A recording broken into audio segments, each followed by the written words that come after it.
Assalamu alaikum wa rahmatullah. I hope you will be happy and healthy by the grace of Allah Almighty. This is Asad Bilal, and today we are going to learn about present indefinite tense. So let's take a start.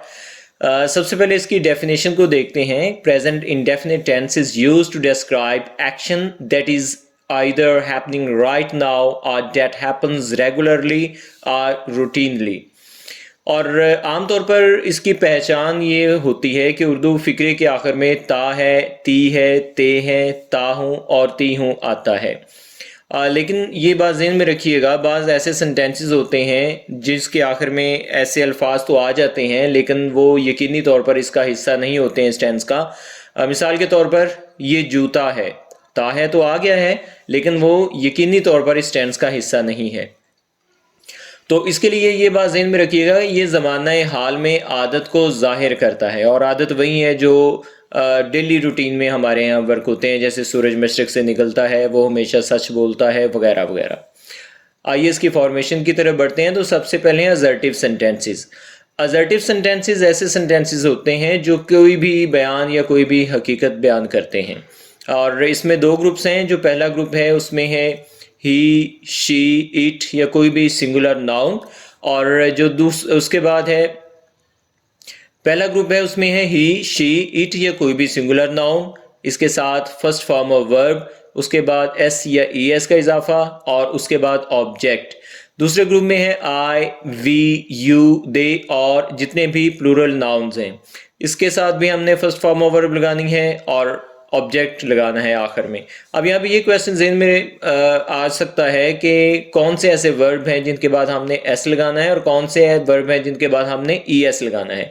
तो इसके लिए ये ज़हन में रखिएगा, ऐसे तमाम verbs जो एंड हो रही हूँ सी एच पे, एस एच पे, डबल एस पे या ओ पे, उनके बाद हमने ई एस लगाना है, बाकी सब के साथ हमने एस लगाना है। मिसाल के तौर पर गो है तो ये ओ पे एंड होता है, इसके साथ ई एस लगाएंगे तो गोज बन जाएगा। अब इसकी कुछ एग्जाम्पल्स की तरफ देखते हैं। सूरज मशरिक से निकलता है, the sun rises in the east, दो और दो चार होते हैं, 2 and 2 make 4, ये सड़क लाहौर जाती है, this road leads to Lahore. ये बात ज़हन में रखिएगा, सड़क को चलाना नहीं शुरू कर देना, गोज वगैरह इसके साथ कभी भी नहीं लगाना। लीड्स ये रहनुमाई करती है, इसलिए लीड्स इस्तेमाल होता है। तुम हमेशा सच बोलते हो, you always speak the truth. बिल्ली चूहे का पीछा करती है, the cat chases the rat.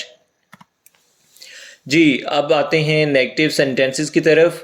तो नेगेटिव सेंटेंसेस ऐसे होते हैं जिसमें इनकार पाया जाए। तो इसकी फॉर्मेशन है, इसमें भी दो ग्रुप्स हैं। वहीं पहला ही, शी, इट या कोई भी सिंगुलर नाउन, इसके साथ हमने सब्जेक्ट यानी ही, शी, इट या कोई भी सिंगुलर नाउन आ जाए, उसके बाद हमने डज नॉट लगाना है और फिर फर्स्ट फॉर्म ऑफ वर्ब और आखिर में ऑब्जेक्ट। सेकंड ग्रुप में आई, वी, यू, दे और जितने भी प्लूरल नाउन हैं उनके बाद हमने डू नॉट लगाना है और उसके बाद फर्स्ट फॉर्म ऑफ वर्ब और आखिर में ऑब्जेक्ट। इसकी हम एग्जाम्पल्स की तरफ बढ़ते हैं। जैसे सूरज मशरिक से नहीं निकलता है, the sun doesn't rise in the east, इसको डजंट भी पढ़ सकते हैं, डज नॉट भी पढ़ सकते हैं। ये सड़क लाहौर नहीं जाती है, this road does not lead to Lahore. अब यहाँ पे ये बात ज़हन में रखिएगा, यहाँ पर मैंने लिखा हुआ था लीड्स, ठीक है, this road leads to Lahore, लेकिन जब हमने डज नॉट लगाना है तो डज का ई एस जो है ना इधर आ गया है, क्योंकि ओ के बाद मैंने वैसे बताया था आपको कि ई एस लगाता है, तो डू के साथ ई एस लगेगा, डज यानी डू फर्स्ट फॉर्म है, इसके साथ ई एस का इजाफा हुआ है। इसके बाद जो फॉर्म ऑफ वर्ब आ रही है ना लीड, उसके साथ किसी भी एस या ई एस का इजाफा नहीं करना, ठीक है। This road does not lead to Lahore, you do not always speak the truth, the cat does not chase the rat. जी अब आते हैं इंट्रोगेटिव सेंटेंसेस की तरफ। तो interrogative sentences are the sentences which are used to ask a question. इसकी formation की तरफ बढ़ते हैं। सबसे पहले डज आएगा, उसके बाद सब्जेक्ट आएंगे यानी ही, शी, इट सिंगुलर या कोई भी नाउन, उसके बाद फर्स्ट वर्ब, उसके बाद ऑब्जेक्ट और आखिर में क्वेश्चन मार्क। इसी तरह से सेकंड ग्रुप में डू है, उसके बाद आई, वी, यू, दे और प्लूरल नाउन्स हैं, उसके बाद फर्स्ट फॉर्म ऑफ वर्ब और ऑब्जेक्ट है और आखिर में क्वेश्चन मार्क। अब इसकी एग्जाम्पल्स की तरफ बढ़ते हैं। क्या सूरज मशरक से निकलता है, does the sun rise in the east. क्या दो और दो चार होते हैं, डू 2 and 2 make 4। क्या ये सड़क लाहौर जाती है? Does this road lead to Lahore? क्या तुम हमेशा सच बोलते हो? Do you always speak the truth? क्या बिल्ली चूहे का पीछा करती है? Does the cat chase the rat?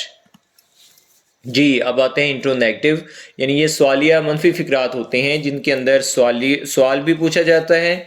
ये ऐसे सेंटेंसेस होते हैं जिसमें आगाज़ सवालिया अंदाज होता है, लेकिन बाद में सब्जेक्ट के साथ ही हमने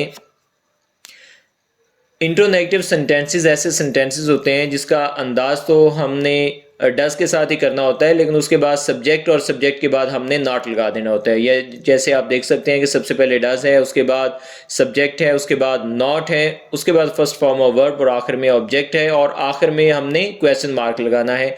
इस तरह से डू है दूसरे ग्रुप में, उसके बाद सब्जेक्ट हैं, उसके बाद नॉट है, फर्स्ट फॉर्म ऑफ वर्ब है, ऑब्जेक्ट है, और आखिर में क्वेश्चन मार्क लगाना है। इसके एग्जाम्पल्स की तरफ बढ़ते हैं। क्या सूरज मशरक से नहीं निकलता है? Does the sun not rise in the east? क्या 2 और 2 4 नहीं होते हैं? Do 2 and 2 not make 4? क्या ये सड़क लाहौर नहीं जाती है? Does this road not lead to Lahore? क्या तुम हमेशा सच नहीं बोलते हो?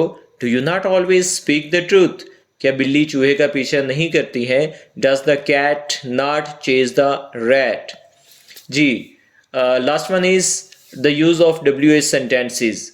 ये ऐसे फिक्रात जिनमें कब, क्यों, कहाँ और कैसे जैसे अल्फाज आते हैं उनको डबल सवालिया फिक्रात कहते हैं, और WH फैमिली से इनका ताल्लुक होता है। ऐसे अल्फाज में वाई, व्हेन, वेयर, व्हाट और हु इस्तेमाल होते हैं। मिसाल के तौर पर इसकी फॉर्मेशन को देखें। सबसे पहले WH फैमिली का कोई भी वर्ड यहाँ पे आ सकता है, उसके बाद डज है, फिर सब्जेक्ट है, फर्स्ट फॉर्म ऑफ वर्ब है, ऑब्जेक्ट है, और आखिर में क्वेश्चन मार्क। इस तरह WH फैमिली का सेकंड ग्रुप में भी आगाज है, उसके बाद डू। अब ये बात ज़हन में रखिएगा कि सवालिया से पहले WH लगाने से डबल सवालिया हो जाएंगे, सिंपल सी बात है। इसके एग्जाम्पल्स की तरफ बढ़ते हैं। सूरज मशरक से क्यों निकलता है? Why does the sun rise in the east? 2 और 2 4 कैसे होते हैं? How do 2 and 2 make 4? तुम कब सच बोलते हो? When do you speak the truth? बिल्ली चूहे का पीछा कहाँ करती है? Where does the cat chase the rat? जी, ये थे WH सेंटेंसेस के, और आई होप कि आपको समझ आ गई होगी। और मज़ीद इस बारे में कोई इन्फॉर्मेशन लेनी हो तो मुझे कमेंट बॉक्स में ज़रूर आगाह किएगा। इंशाल्लाह फिर मुलाकात होगी एक नई वीडियो के साथ। तब तक के लिए इजाज़त दीजिए। अस्सलामु अलैकुम।